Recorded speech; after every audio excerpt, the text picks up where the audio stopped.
জুলাই আন্দোলনের পর সরকার জাতিসংঘকে আমন্ত্রণ জানায় জুলাই আন্দোলনের সময় মানবাধিকার লঙ্ঘনের বিষয়গুলো তদন্ত করার জন্য। সে অনুযায়ী জাতিসংঘের টিম দুবার আসে এবং পূর্ণাঙ্গ তথ্য সরকারের কাছ থেকে এখন পর্যন্ত পায়নি। এ বিষয়ে সমকাল একটু রিপোর্ট করছে। সমকালের বিষয়টা আমি একটু দেখে তারপরে আবার আসছি। সমকাল বলছেন, অন্তর্বর্তী সরকারের আহ্বানে দুদফা বাংলাদেশে আসে জাতিসংঘের তদন্ত দল। জুলাই আগস্টে ছাত্র জনতার উপর সরকারি বাহিনীগুলোর মানবাধিকার লঙ্ঘনের ঘটনা তদন্ত করে, তবে সরকারের কাছ থেকে পূর্ণাঙ্গ তথ্য না পাওয়ায় নির্দিষ্ট সময়ে তারা প্রতিবেদন জমা দিতে পারেননি।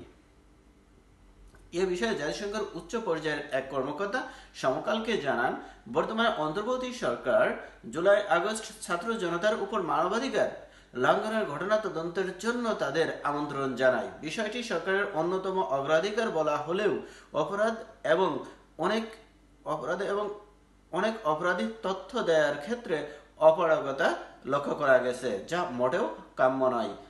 এ কারণে অনুসন্ধান দল তাদের প্রতিবেদন শেষ করতে পারছে না। অবশ্য নতুন করে জানুয়ারির মধ্যভাগে প্রতিবেদন শেষ করার লক্ষ্যে কাজ চলছে।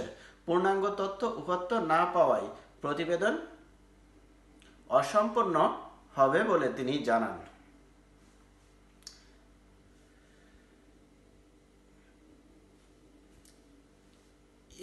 ওনারা 16টি বিষয়ে তথ্য চেয়েছেন। তার কয়েকটি বিষয় হলো, তার অন্যতম বিষয় হলো বাংলাদেশের কাছে 16 ধরনের তথ্য চেয়েছিলেন জাতিসংঘের তদন্ত দল। এর মধ্যে অন্যতম হলো 1 জুলাই থেকে 15 আগস্ট পর্যন্ত কতজন নিহত ও আহত হয়েছেন এর তথ্য এবং তথ্য নাম, তারিখ সহ লিঙ্গ, বয়স, ধর্ম, শহর এগুলো জানতে চেয়েছেন, অর্থাৎ আহত এবং নিহত প্রত্যেকের। নিরাপত্তা বাহিনীর কতজন সদস্য এ সময়ের মধ্যে নিহত ও আহত হয়েছেন তাও জানতে চেয়েছেন তথ্য অনুসন্ধানকারী দল। জুলাই আগস্ট সামরিক, আধা সামরিক ও নিরাপত্তা বাহিনীর দায়িত্বপ্রাপ্ত সদস্যদের পূর্ণাঙ্গ তথ্য চেয়েছে প্রতিনিধি দল।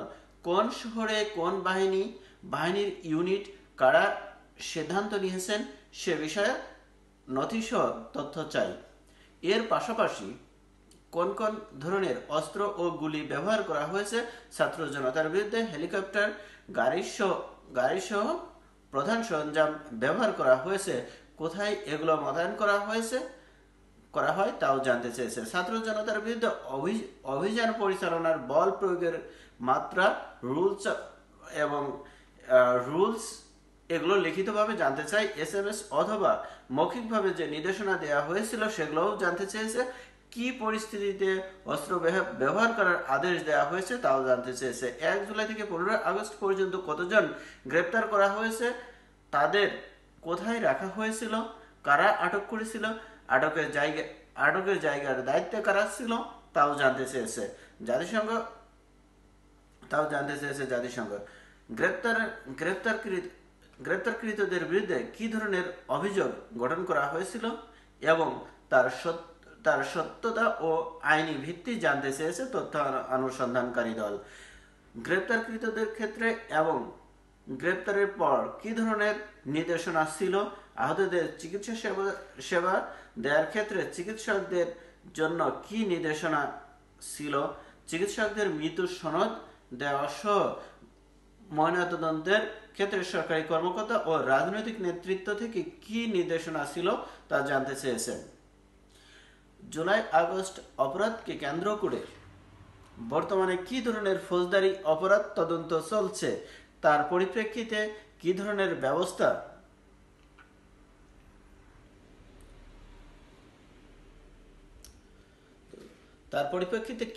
ব্যবস্থা নেওয়া হয়েছে তাও জানতে চাওয়া হয়।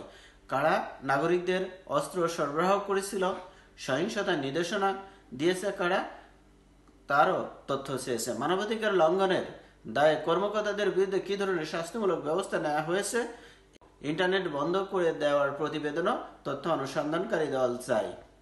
এছাড়া কারফিউ সংক্রান্ত প্রতিবেদন, সংখ্যালঘুদের উপর আক্রমণ, নারী ও শিশু যৌন নিপীড়ন, আন্দোলনকারী রাজনৈতিক কর্মী, মানবাধিকার সাংবাদিকের উপরে ফৌজদারি হুমকি ও ভয়ভীতি দেখানোর তথ্য বিস্তারিত জানতে চেয়েছে তথ্য অনুসন্ধানকারী দল। এছাড়াও আরো বেশ কিছু বিষয় তুলে ধরা হয়েছে। এর পরিপ্রেক্ষিতে বাংলাদেশ সরকার কিছু তথ্য সরবরাহ করেছে। কি ধরনের সরবরাহ করছে, যেগুলো মোটামুটি জানা যায় সেগুলো হলো, এই জুলাইয়ের সময় সাবেক সরকার অর্থাৎ হাসিনা সরকার ওই সময়ে যেসব ক্ষেত্রে ওই সময়ে যেসব ব্যক্তিবর্গদের অ্যারেস্ট করা হয় বা ওই সময়ের যেসব তথ্যগুলো সরকারের কাছে ছিল, এই তথ্যগুলো সরবরাহ করছে। কিন্তু এই 5 তারিখ থেকে 5 আগস্ট থেকে 15 আগস্ট পর্যন্ত এই 10 বা 11 দিনের কোনো তথ্য সরবরাহ করা হয়নি। This is the main matter. অর্থাৎ যেসব তথ্যগুলো সরবরাহ করলে বর্তমান সরকারের খুব একটা ক্রিটিসাইজ হবে না বা বর্তমান সরকারের পক্ষে থাকবে কিংবা প্রিভিয়াস সরকারের বিপক্ষে যাবে, এই তথ্যগুলোই শুধুমাত্র সরবরাহ করা হয়েছে, যার ফলে এই তদন্ত রিপোর্টটি পূর্ণাঙ্গ রিপোর্ট আসার সম্ভাবনা নেই, কোনোভাবেই না। যেহেতু আংশিক তথ্য সরবরাহ করা হয়েছে, তারা জানতে চেয়েছেন কতজন সরকারি বাহিনীর লোকজন মারা গেছেন, কতজন পুলিশ বা সামরিক মারা গেছেন, এই বিষয়টি জানতে চেয়েছেন। এবং এই যে সাধারণ মানুষ বা যারা পুলিশের উপর অ্যাটাক করছেন, এই ব্যক্তিগুলো কোন অস্ত্র দিয়ে, কি ধরনের অস্ত্র দিয়ে অ্যাটাক করছেন, তাদের নেতৃত্ব কে দিয়েছে বা কারা তাদেরকে হুকুম করছেন, তারা কারা, এই বিষয়টি জানতে চেয়েছেন।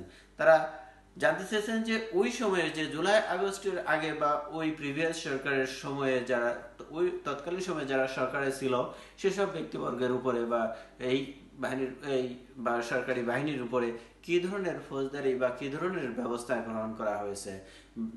যেমন বিভিন্ন ধরনের এই যে এই বিষয়ের যে তথ্যগুলো আছে, তথ্যগুলো সরবরাহ করা হয়নি।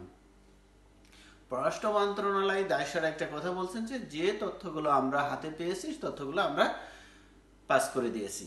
এখন যে তথ্যগুলো মানে সম্পূর্ণ তথ্য তারা পাননি বা সম্পূর্ণ তথ্য তারা দেননি, অর্থাৎ গুজা মিলে দায়সারা একটা কিছু তথ্য দিয়েছেন, যার মধ্য দিয়ে পূর্ণাঙ্গ বিষয়টি বা সরকার ক্ষমতায় আসার সাথে সাথে যে চিন্তা বা যে ভাবনা নিয়ে বা যে চিন্তা নিয়ে জাতিসংঘকে আমন্ত্রণ করেছিল, ওই বিষয়টিকে আর ওই জায়গা থেকে সরকার অনেকটাই সরে এসেছে। অর্থাৎ জনগণের যে আকাঙ্ক্ষা ছিল মূল বিষয়টুকু জানার, সেই জায়গা থেকে জনগণ বঞ্চিত হচ্ছে।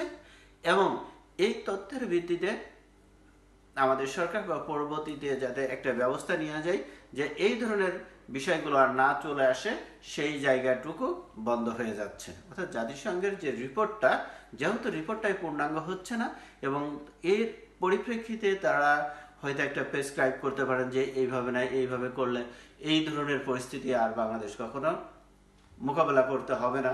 তো সেই জায়গা থেকে যেহেতু সরকার সরে আসছে, বাংলাদেশও বঞ্চিত হবে। যা হোক, সবাই ভালো থাকবেন, সুন্দর থাকবেন। আজকের মতো এতটুকুই। আল্লাহ হাফেজ।